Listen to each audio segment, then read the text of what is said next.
Good morning, everyone, and welcome to the Rangers Review morning briefing live from the rooftop here of our apartment in Seville as we look ahead to the big one tonight. Rangers taking on Real Betis over there, not too far away actually from our apartment. As you can see, the sun is shining behind us. Pretty chilly, you've got to say.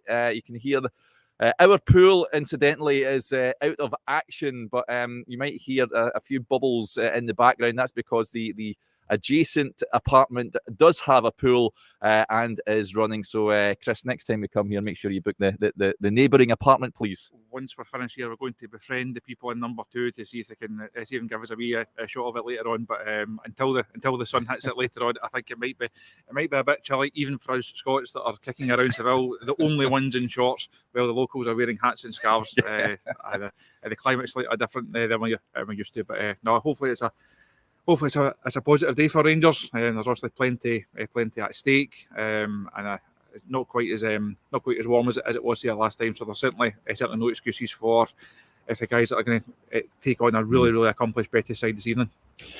Absolutely. We'll talk about all things Rangers shortly. Of course, the press conference took place yesterday. Philip Clement and Abdallah Sima speaking to us. Just before we get there, just a quick reminder, folks, you can win 2 hospitality tickets to the League Cup Final on Sunday. We're giving away 2 tickets to 1 lucky subscriber. Existing subscribers already automatically entered into the draw. If you haven't subscribed to the Rangers Review, now is the time to do so. We have 2 deals on just now, £4 for 4 months or £18 for an entire year, and you get entered into the draw for those 2 tickets. You have to be quick, though. I think that the deadline is midnight tonight. So I know there's a comment coming in saying, when's the draw for the tickets? It'll take place after midnight tonight, folks. So time is running out if you want to be in with a chance of winning those tickets. Right, Chris, let's talk about the big news from the press conference yesterday. No Todd Cantwell. A big blow, personal reasons apparently, due to a family issue. He wants to remain a private matter. It's nothing between him and the manager, he said last night. But Rangers and Philip Clement has a puzzle to solve tonight. Who fills that role? It's just another blow in the latest of a long line of blows. Also, this one's not injury related, thankfully, so it's not going to be a long-term thing, hopefully. And also we wish Todd and his family all the best, and that's also the most important matter here, regardless of how significant a night it is for Rangers on and off the pitch. But no, it's definitely another blow. It leaves the manager short of another midfield option, another middle to front option. And coming in the back of losing Raskin, also there's still huge doubts over where Kieran Dowell is in terms of his fitness. Ryan Jack, you mentioned him last night. He hoped he'd be available for this one, but not. So the team almost picks itself, not because everyone's in fine form and because you can't drop guys that are playing very well. It's just because there's not that many options, unfortunately. So I think it's unfortunate. I think it's shaping up to be a somewhat difficult night for Rangers. Betis, a very good side. They know what's at stake for themselves as well. And I think if Rangers could put in a credible performance and pick up a point, which probably is not going to be enough, unfortunately, I think that's maybe the best they can hope for. And then it's all action and all eyes on to Sunday. But no, it's not been it's been a difficult few weeks for the manager. He speaks of having puzzles to solve, and obviously once again he's got another one to try and piece together for this big game tonight.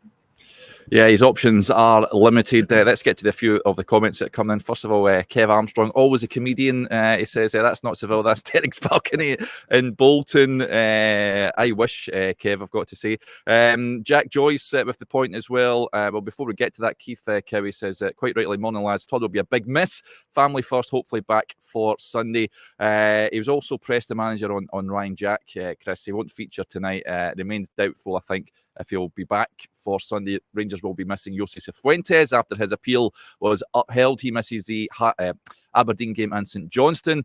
Jack with a point, do you think Ryan Jack will be available on Sunday? Sounded to me in the presser as if he could be.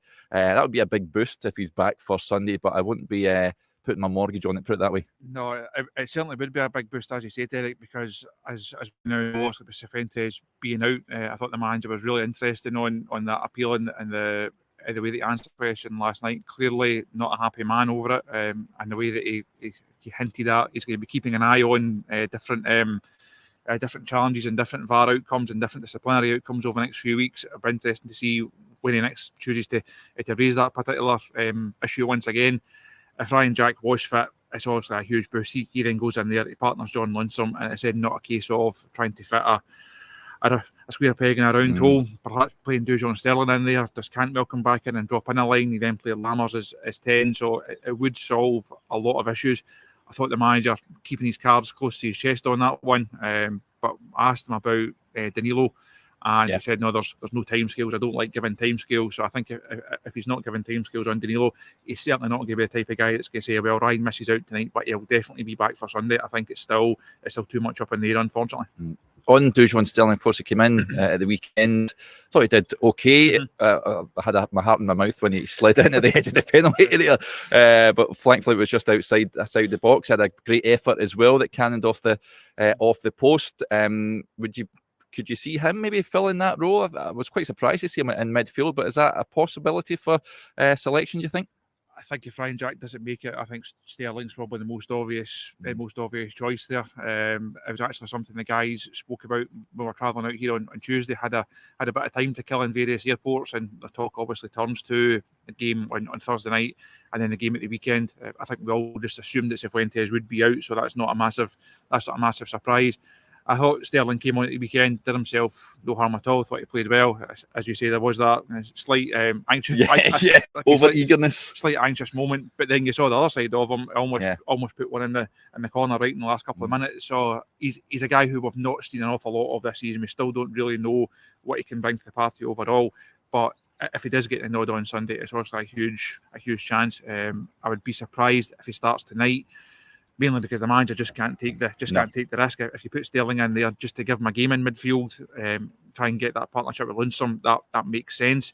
But if he then picks up a knock or he takes a dun and he's out of Sunday, that then causes so many more problems. So I don't think it'll be Lundstrom and Sterling tonight.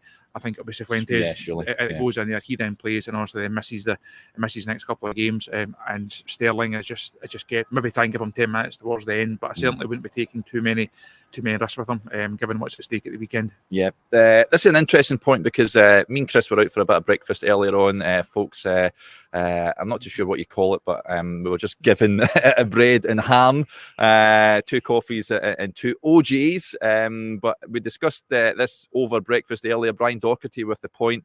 He says, despite all our injuries, Clement looked very calm and confident in the presser. He was pretty upbeat, wasn't he, Chris? Despite the raft of injuries and the limited pool of players he has to select from, he was very relaxed and composed and in good form yesterday. I thought he spoke well. As we said earlier on, there's been a couple of times in the last couple of weeks he's maybe not been that fluent, if you like. Now, managers don't have to be fluent in press conferences. That also doesn't win and lose games, but I thought he spoke really well yesterday.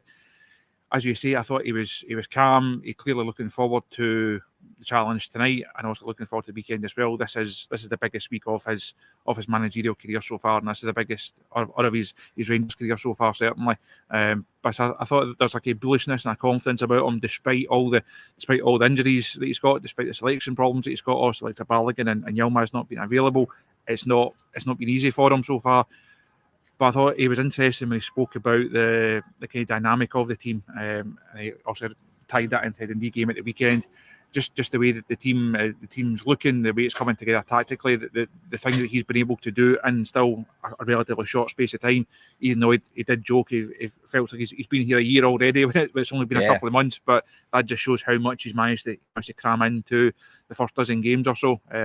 Now, if he can go and get a result tonight, it would also be a huge boost heading into Sunday. But I think regardless of what happens over the next couple of hours here in Seville, it's all on Sunday now. If he can go and get his first piece of silverware in the bag, that then just has so many more positive ramifications for Rangers heading into the coming weeks, which is also hugely important, and then heading into the second half of the campaign as well. Yeah, absolutely. Let's get to a few of the comments coming in. First of all, thank you to Nunca for this translation. Breakfast is desayuno in Spanish. So there you go. Every day is a school day.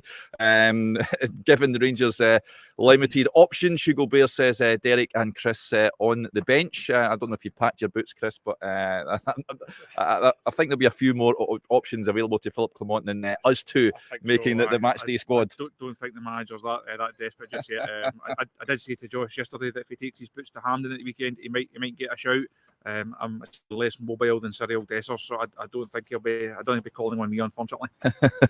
And we've got a look-alikey comment. Kathy says Derek looking a bit like Walter White. All he needs is I'm a wee bit there. I've got more hair on top though than Walter White. So there you go. And I'm not involved in a massive drugs organisation. there you go. Other points from the press conference yesterday, I thought it was interesting. You asked him about the sort of how has he been surprised that the relationship and how well the team are playing since he's came in. There's no doubt about it, and he's discussed this in the last few press conferences about the grit and determination and the real squad togetherness. I think he has been pleasantly surprised, Chris, hasn't he? He really is getting a tune out of these players. I mean, when he took over, we all felt that was at the end of the road for many of them. It may still well be, of course, but he's getting a real tune out of these boys, isn't he? I don't think you can say that guys have turned the corner. I don't think there's anybody so far that has salvaged their Rangers careers. As you say, there's still huge question marks over a number of the players that have been here for a number of seasons. There's major question marks over the summer recruits, and even if Rangers go on and have a really successful season and can win the cup and can go on and win the league, I think those questions will still be there. I don't think that would absolve the criticism of the summer window. But all the manager can do is keep picking up results, keep trying to get performance levels together. Also, the break in a couple of weeks gives him a chance to get a bit of time on the training ground, which he's not really had because the schedule since he came in had just been that hectic with European games, domestic games. There's been a lot at stake in a lot of these games. It is just a case of patching up a team from whatever's left and then putting out and trying to get things going. Also, the Aberdeen result and the Aris result, not great. Performances not great. Huge criticism followed those ones, and rightly so, because of the expectations that Rangers fans have, and again rightly so. But I think overall it has been a positive start for the manager. It's probably been as good as he could have hoped for. I'm sure if you'd offered them this on the day that he sat alongside James Bisgrove in the Blue Room, if you said you'd find yourself in this position, yes, he'd have been frustrated at the Aberdeen result. Yes, he'd have been really disappointed at the Aris result. But I think overall he would have taken it. So there's definitely positives there. There's definitely things for Rangers to build on, and the best way to do that is just keep picking up the results. I say a win tonight would be huge, but a bit of silverware at the weekend would be really significant for Rangers. Yeah, no doubt about it. Some more comments coming in. Sky Willie, first of all, says factor 50 on Derek. I did lather a bit on earlier, Willie, so thank you very much for asking.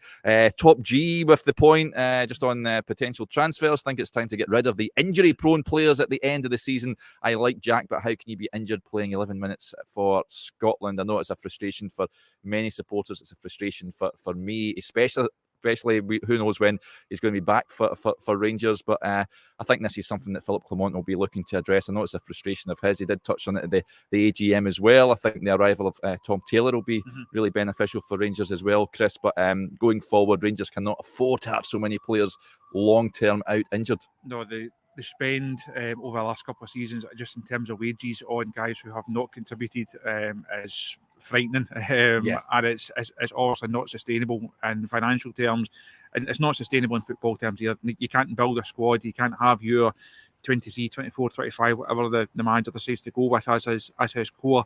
You can't have that group and then have several of them out injured all the time. There's obviously questions over likes of Ryan Jack, who's picked up an arm knock, unfortunately.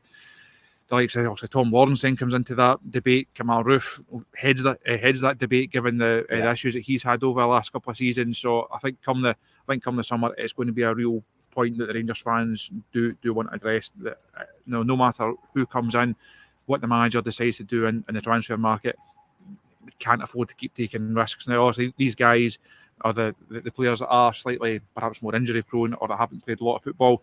That's then the kind of markets that Rangers are going to be shopping in. You can't get guys who churn out 60 games a season and they're at the quality that Rangers need for Champions League, because they cost far too much money. Yeah. Every signing also carries a risk with it, but Rangers really have to try and minimise that risk going forward.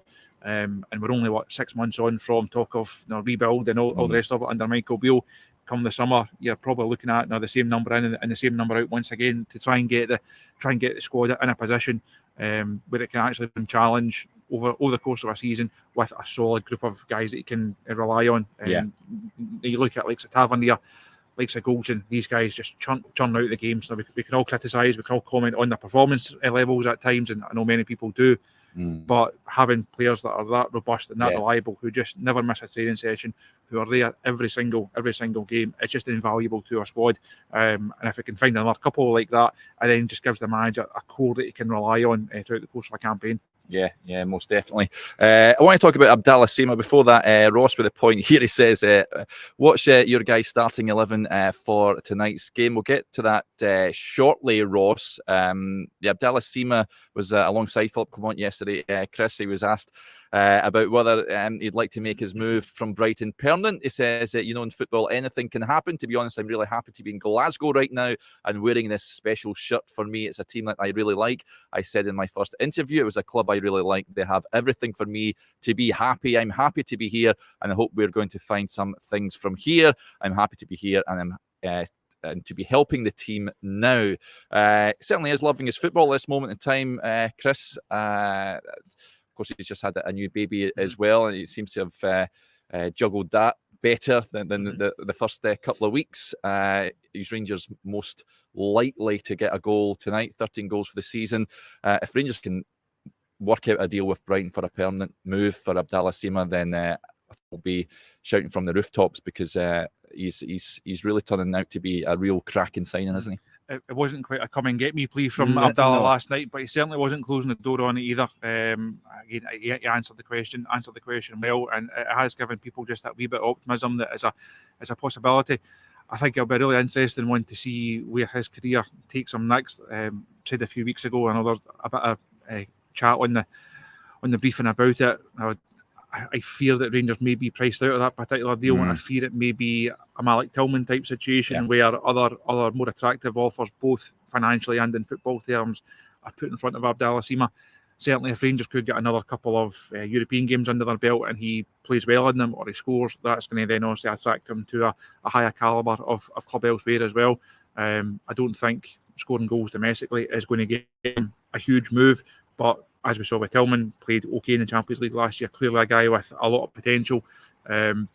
He then got his move also to PSV on the back of that season with us, and it became clear that Rangers had done their bit for Tillman. It was time for him to move on. I fear that could be the case for Sima as well. But as you say, if Rangers can do a deal and it's one that suits the club financially, it would be a no-brainer to do it. He's clearly still raw. There's still aspects of his game that can be improved. But I thought he spoke interestingly yesterday about the way the manager has helped him in that, playing a style of football that brings out the best in his qualities. He's able to latch on to the passes from the midfield. He's able to get onto the ball. His goal scoring record also speaks for itself. And even when he went through the wee spell of not scoring goals and not contributing in that way, he was still a really important part of the team and one of the first names on the team sheet. So I think there's certainly more to come from Sima this season. Going forward next couple of seasons, there's definitely more to come from him. Whether Rangers are the club that gets the benefit of that or not, time will tell. Yeah. In terms of the team then, I know in your predicted lineups, you can check Chris and Joshua's teams on the website. Folks, do go and check out. You've got Rabi starting tonight. Why? I think it just like having Sima on the left hand side, I think it just gives Rangers a more natural outball. Also there's very few other options. Also Ross McCausland would be the natural one. I think Matondo's probably still working his way back up to full fitness and full sharpness after his injury. Needs more game time. I think tonight's probably a good time to get that. I said, if you've got two guys who have that pace and who are that direct going forward, it just does give Rangers an outball, because we know if you fire it up to Dessers, who's also going to play through the middle, it's not really going to stick. That's not really his strength. So I think if they can have that, try and catch Betis on the break. We know what Betis are going to bring tonight. We know they're going to have a lot of the ball. they're going to control the flow and the tempo of the game. It could be hard for Rangers to actually get their foot in the ball and have a period of possession, a period of dominance. So they're going to need to take every chance that comes their way. Sima and Matondo have contributed in European terms already this season, so it could be a big night for both of them. But you can say the same about there's so many guys in that side, because there's still a number of players who have to raise their levels. And obviously Dessers is one of them. Well, how many times have we said this could be the night that kickstarts, or this could be the afternoon that kickstarts his season? If the big man can get himself a goal tonight, he's also going to start at the weekend as well, because you can't rely on Kamal Roof to get through the minute. So Dessers knows there's big opportunities here. If he can get a goal tonight and get the cup final winner at the weekend, that's a dream a couple of days for him. But I fear it may be a dream rather than a reality. Let's hope Big Serio's got his shooting boots on this evening. A few comments coming in. First of all, Gary Hillhouse says, "Morning lads, you two look different standing up." Thank you very much, Gary. There you go. There's an interesting point as well. Jay Burgoyne with the point here.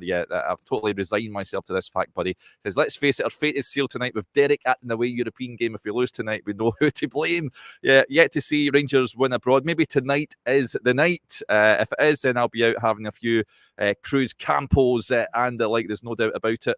In terms of potential January recruits, Chris, I'm sure Rangers will have been making moves behind the scenes about improving the squad. One player where there's a bit of noise around him, Ali Fidatelli says, "What are your thoughts on Connor Barron? Rumours is he's going to sign a pre-contract with us. Is he a player you admire? Do you think he'd be something that Rangers should be looking at acquiring?" Saw that rumour in the last couple of days. I think it was maybe Tuesday when we're flying out here that it started doing the rounds. It's not one that I can stand up or knock down as yet. Unfortunately, I'll ask the question and see if we can get anything on it. In general terms, he's a good player, and we've all seen what he can do domestically. Whether he can raise his level to be part of a Rangers side that has to challenge for titles, has to challenge for cups, and also has to play European football, time will tell. But he's certainly of a good age and a good profile. And I think, in more general terms, he also ticks a Scottish box. I know that's something that we've spoken a lot about. Ticks a domestic box, and I think that in general, Rangers should be signing the best young players in the league. That's not to say you just build a team of a Premiership select, because that's not going to be good enough to get to the levels that Rangers have to get to. And I'm sure the manager and also the recruitment staff that have also coming in under Neil Coppin, there's a lot of work there to do.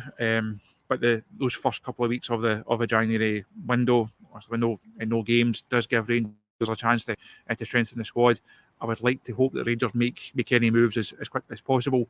And in terms of pre-contract wins in general, if they can get deals like that done early on in the window, and then also opens up the possibility of give you a couple $100,000, or we'll give you a fee just to try and get that one over the line before the end of it, over the last couple of days of business. So it's definitely January is definitely going to be an interesting month for Rangers, especially if they're in the title race.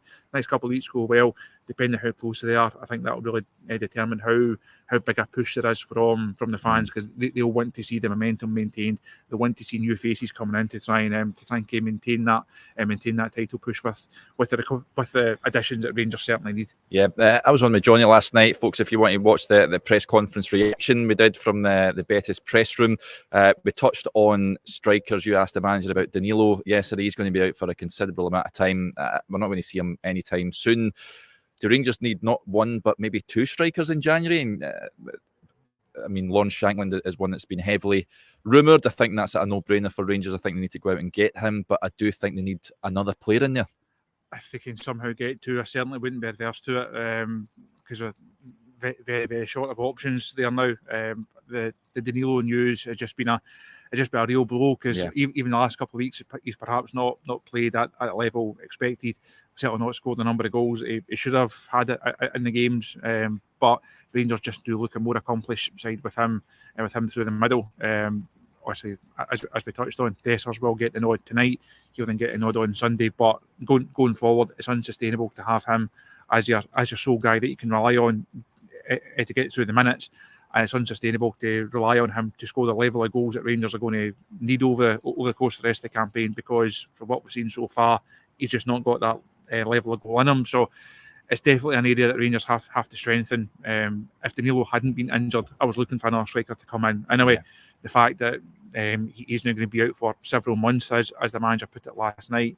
Now, how long into the second half of the season does that take you? If Rangers are going to maintain a push for the Scottish Cup, obviously, if they're going to maintain a push for the Premiership, who knows what can happen in European terms, whether that's Europa League or Conference League. They're going to need more goals in the side. They're going to need more options up there. So, out of all the deals that they're potentially looking at during that January window, a couple of strikers for me are certainly the priorities. Yeah, William with the point here, he says, looks like we might need 2 strikers in January. When his Lovelace back, he would have played plenty this season if fit. We were told, David McCallum told us a good few, maybe a month ago now, that he'll be back in the new year, William. So I think that he is one that may see after the club come back from the winter break. In terms of strikers, news yesterday, Chris, and you're chuckling away there. I know where Alfredo Morelos released from Santos after they suffered relegation for the first time in their history. A few comments coming in. Andy Moran says, bring back Morelos, and Kev says, bring home the crazy Colombian. Would you be opposed to that, seeing an Alfredo dramatic return to Ibrox?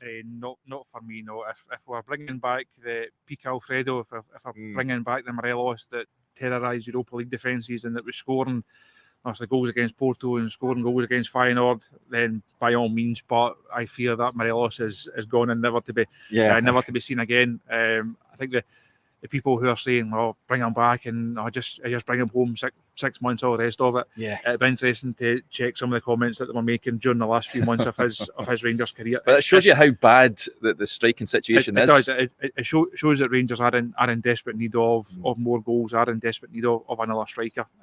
But I say the last few months of Morelos' Rangers career were not good. People are asking huge questions over his form and his fitness, not just over the space of a couple of weeks, but over almost the entire season, almost his entire Rangers career. There's been those questions. So if you could guarantee that you would get a fully fit, a fully firing Morelos back, it's obviously a no-brainer, because he's far better than what we've got at present. But I think the days of that particular Morelos are gone, unfortunately. And it's a shame, because when he was scoring those goals, when he was at his peak, what a player he was, what a talent he was, and we all thought he was going to go on and have a great career. He would get himself a big move, and he would be playing Champions League football, he'd be playing top-end Europa League football. It's just not happened. Also, the move to Santos has not worked out for him. Interesting to see where he ends up. Where does he pop up next? But I don't think it'll be at Ibrox, and I don't think it'd be the right move for him or from a Rangers perspective. Yeah, it doesn't strike me as a Philip Clement sort of player either. So I think, I would be immensely surprised if that was to happen in January. One other issue I was wanting to discuss: who plays at centre back tonight? Connor Goldson obviously comes back in. Who partners him? I mean, John Souttar the weekend. I would be inclined to start Ben Davies tonight on that left-hand side. I just think he provides a bit of balance there. But I mean, I wouldn't be surprised in saying that. See John Souttar. Who would you be going for if you're Philip Clement? I would go for Souttar, but I find it hard to justify it. Now, I've had this conversation a lot over the course of the season. Goldson obviously starts. Who goes in alongside him? I'm almost getting nonplussed at times, because I don't think there's much between them. Davies has his good points, has his faults, obviously. John Souttar has his good points, has his faults. Same with Big Leon, who's also come in and done a really good job over the last wee while. And I think if he had been available, if he had been in the European squad, I think Balogun would have started. But that probably says actually quite a lot about how Souttar and Davies have fared over the course of the season, because Balogun came in as a last, not quite a last minute, but came in as a late addition when they thought it was going to be an issue with Leon King longer term. Rangers just needed another centre back for cover, and because of the way that Souttar and Davies have been in and out over the course of the season, neither of them have nailed down that position. Balogun has risen to the ranks, risen to prominence, come in, taking his chance. It's not nothing against him, because he has done very well for us. But the fact that he is now one of the key men in that defensive position probably highlights just how inconsistent a campaign. It has been for the other two. Neither of them have nailed down that jersey alongside Conor Goldson. So if Souttar gets the nod, hopefully comes in and does well. Same with Ben Davies. I don't think Rangers are substantially better or substantially worse with either of them in there. Yeah. Okie dokie. Right, I think we'll wrap up there, folks. Just a quick reminder, you can watch me and Johnny's reaction to that press conference yesterday over on the YouTube channel. You can also watch my chat with Enrique Roldan, the Real Betis supporter. I met him in a Betis bar last night where he gave us a lowdown on what Rangers can expect from tonight's opponents and a bit of history about Betis as well, which was really interesting. So do go and check that out as well. And also remember, just a reminder, if you want to take advantage of the 2 offers we've got on the website just now and be in with a chance of winning those 2 hospitality tickets for Sunday's showdown with Aberdeen at Hampden, then you have until midnight to do so. £4 for 4 months or £18 for an entire year. Head over to rangersreview.co.uk/subscribe to sign up. We're off to get a bit of a suntan, I think, Chris, or maybe not. And we'll speak to you a little later on, folks. We'll be at the ground later for tonight's game. We'll have the pre-match video, as always, when the teams drop. And then we'll have the post-match reaction as well. But hopefully, we're reporting on a Rangers victory and progression in the Europa League. Thanks to everyone for interacting with the show. And we'll speak to you a little later on. Bye for now.